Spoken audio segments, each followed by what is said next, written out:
Hello दोस्तों, स्वागत है आपका मेरे YouTube चैनल पर। और दोस्तों, आज की इस वीडियो में हम बात करेंगे स्टेट बैंक ऑफ इंडिया की। इसका पास्ट देखेंगे, प्रेजेंट देखेंगे और सारी चीजों को एक एक करके डिटेल में डिस्कस करेंगे। सबसे पहले हिस्ट्री से शुरू करते हैं। शुरू में ये प्रेसिडेंसी बैंक थे। प्रेसिडेंसी बैंक कहाँ से आए? ब्रिटिश ईस्ट इंडिया कंपनी जो इंडिया पे रूल कर रही थी, वो एक ट्रेडिंग कंपनी थी और उसकी कुछ फैक्ट्रीज थी। और उसको इन सब ऑपरेशंस के लिए फंड चाहिए थे, इकोनॉमिक एक्टिविटीज के लिए, मिलिट्री एक्टिविटीज के लिए और एडमिनिस्ट्रेटिव एक्टिविटीज के लिए, क्योंकि तीनों ही चीजें ब्रिटिश ईस्ट इंडिया कंपनी उस टाइम पर कंट्रोल कर रही थी। तो इन्होंने ब्रिटेन की गवर्नमेंट को कहा कि जी 3 प्रेसिडेंसी बैंक बना दो हमारे। और ब्रिटेन की गवर्नमेंट ने चार्टर इश्यू किए। पहले चार्टर इश्यू होते थे जैसे आजकल बिल होते हैं, और ये 3 प्रेसिडेंसी बैंक बनाए गए उस चार्टर के अंडर में। बैंक ऑफ बंगाल बना, bank of Bombay, bank of Madras. ठीक है, बंगाल बना था 1806 में। ये फर्स्ट प्रेसिडेंसी बैंक था। इसमें पार्टनरशिप किसने करी थी? ब्रिटेन की गवर्नमेंट ने और गवर्नमेंट ऑफ बंगाल। उस टाइम पे बंगाल एक अलग प्रोविंस हुआ करती थी, तो उसकी गवर्नमेंट का जो एक्सपेंडिचर था वो इसके अंदर इन्वॉल्व हुआ था। और 1862 में ढाका बैंक हुआ करता था, बांग्लादेश का अब जो ढाका है, उस ढाका बैंक को इसके अंदर मर्ज कर दिया गया था ना 1862 में।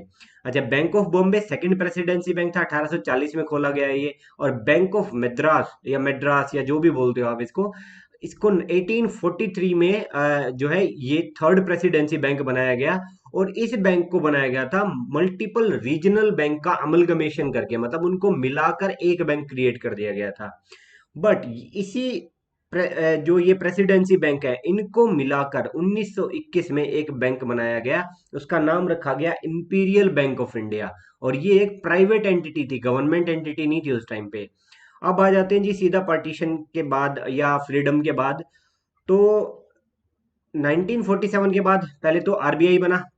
आरबीआई के अंडर एक कमेटी बनी, ऑल इंडिया रूरल क्रेडिट सर्वे कमेटी। इस कमेटी ने पहली बार सजेशन दिया था कि टेक ओवर करो इंपीरियल बैंक ऑफ इंडिया का, और जो मर्ज कर दो इसके अंदर जो पहले वाले स्टेट ओन्ड या प्रोविंस ओन्ड जो बैंक थे, या फिर स्टेट के एसोसिएट बैंक है, उसको इसके अंदर मर्ज कर दो। अच्छा, ये क्यों कह रही थी, ये जो कमेटी बनी थी ये क्यों कह रही थी? क्योंकि उस टाइम पे नेहरूवियन एरा थी और वहां पे सोशलिस्ट अप्रोच चला करती थी। सोशलिस्ट अप्रोच क्या होती है कि सबको समान अधिकार मिले हर चीज के ऊपर। और बैंकिंग के पर्सपेक्टिव में बोला गया था कि क्रेडिट टू ऑल, सबको क्रेडिट की फैसिलिटी मिले। बट हो क्या रहा था, जो बैंक्स थे ब्रिटिश टाइम से ही, जो कॉरपोरेट हाउसेस थे, बड़े बड़े फैक्ट्रीज और कंपनीज जो थी, उनके कंट्रोल में थे। तो जो निचला तबका है, lower strata of the society, उसके पास क्रेडिट नहीं पहुंच पा रहा था, और वो सेठ और साहूकार के हाई रेट ऑफ इंटरेस्ट के जो है लोन्स वो पे कर रहे थे। अब चलते हैं इस कमिटी के बाद क्या हुआ। इस कमिटी के बाद दोस्तों 1955 में एक और कमेटी बनी, एडी गोरेवाला या गोडवाला जो भी बोलते हो आप इसको। इस कमेटी ने सबसे पहले रिकमेंडेशन की कि भाई पहले तो नेशनलाइज कर दो इसको और रीनेम कर दो इंपीरियल बैंक को। और इसी के तहत ये एक एक्ट लाया गया, एसबीआई एक्ट 1955। और इस एक्ट के बाद आरबीआई ने इसके अंदर मेजॉरिटी शेयर एक्वायर कर लिए थे इंपीरियल बैंक में, और इसका नाम रख दिया गया था state bank of India. But ध्यान दीजिए, यहाँ पे आरबीआई ने एक्वायर किया था। काफी टाइम तक आरबीआई ही के पास ही एक्विजिशन रहा, बट 2008 में गवर्नमेंट ऑफ इंडिया को याद आया कि भैया आरबीआई तो सेंट्रल बैंक है, और स्टेट बैंक ऑफ इंडिया जो एक है वो कमर्शियल बैंक है, ये तो कॉन्फ्लिक्ट ऑफ इंटरेस्ट है। तो 2008 में गवर्नमेंट ऑफ इंडिया ने आरबीआई के स्टेक खरीद लिए। अब आरबीआई के पास नहीं, गवर्नमेंट ऑफ इंडिया के पास जो है एसबीआई का कंट्रोल है। अब चलते हैं 1959 में। फिर क्या किया गया, बैंक तो बना दिया state bank of India imperial bank को बनाकर। बट अब मर्जर भी करना था, जो एसोसिएट जो पहले उसमें ऑल इंडिया क्रेडिट सोसाइटी की जो थी, कि भाई स्टेट ओन्ड और पब्लिक सेक्टर ओन्ड जो बैंक है उसको इसके साथ मर्ज किया जाए। तो एक एक्ट लाया गया, एसबीआई सब्सिडरी बैंक एक्ट 1959, ये पास किया गया। और एसबीआई ने 5 फॉर्मर स्टेट एसोसिएट बैंक्स को टेक ओवर किया। वैसे उस टाइम पे 6-7 का किया था, but over the time merger वगैरह हो गए उनके, तो 5 मान लेते हैं हम। और उनको बना दिया गया सब्सिडरीज ऑफ एसबीआई।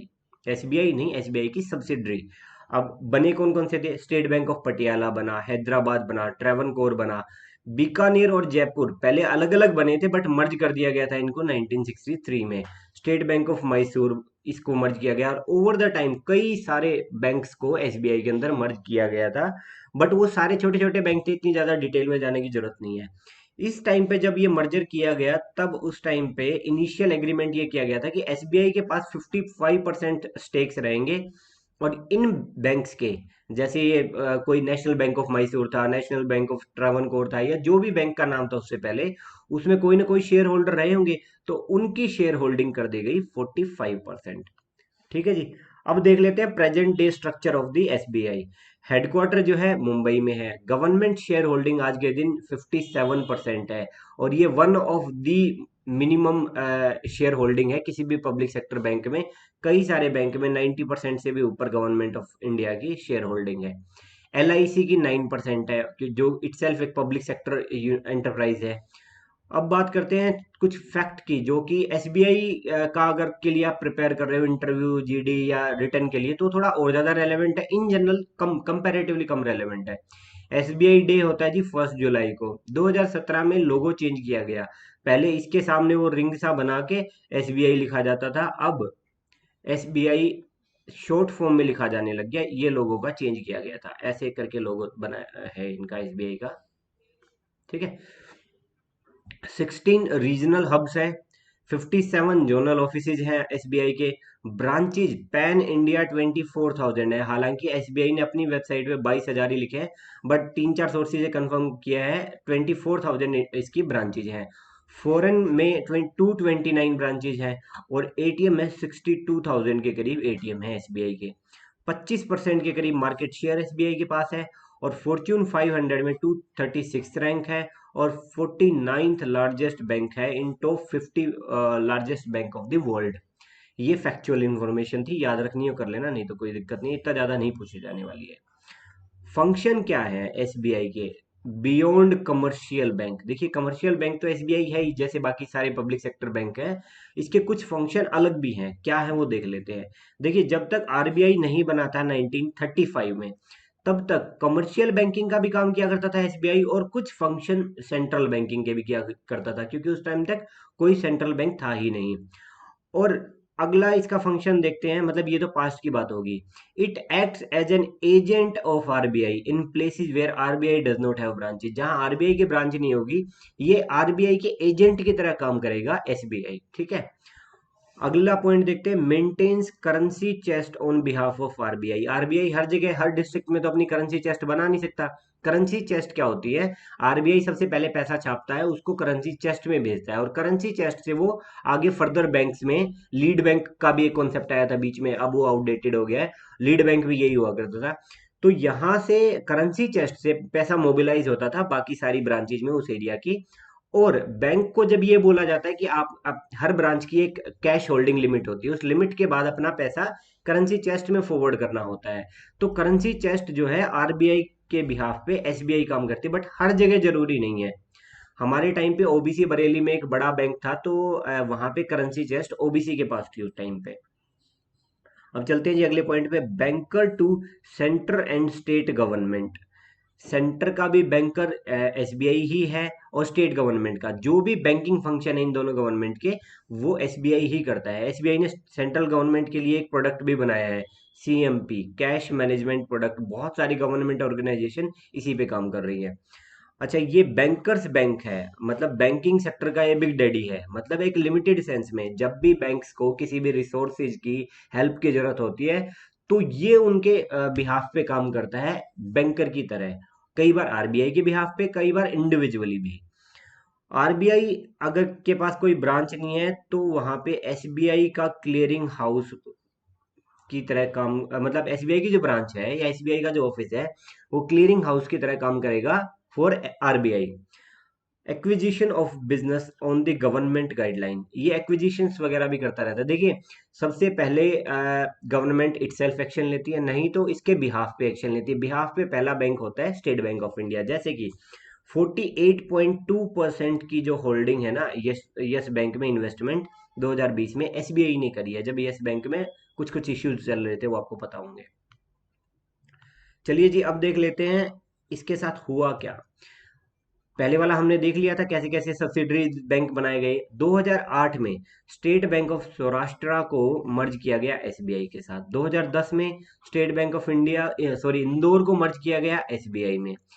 1 अप्रैल 2017 को सबसे बड़ा मर्जर हुआ था, जब 5 एसोसिएट बैंक जो बचे हुए थे इनको हटा के और भारतीय महिला बैंक इसको ये मिला के एक बैंक बना दिया गया था।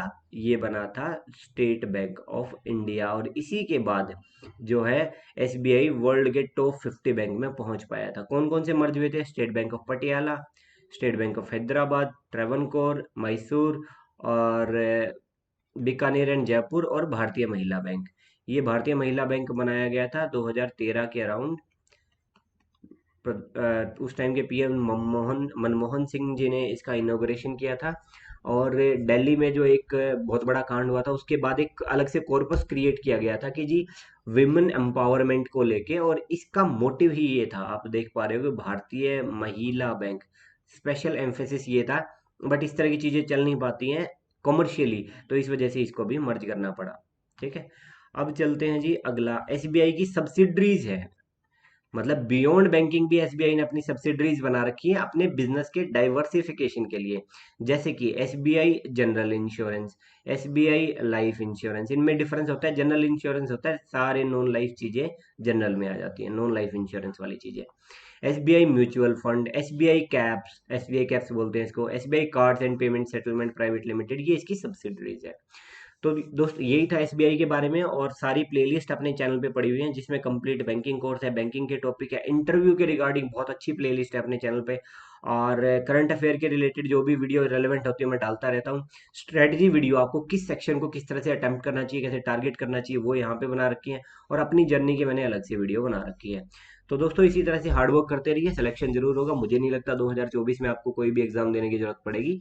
और thank you so much for watching. जय हिंद, जय भारत।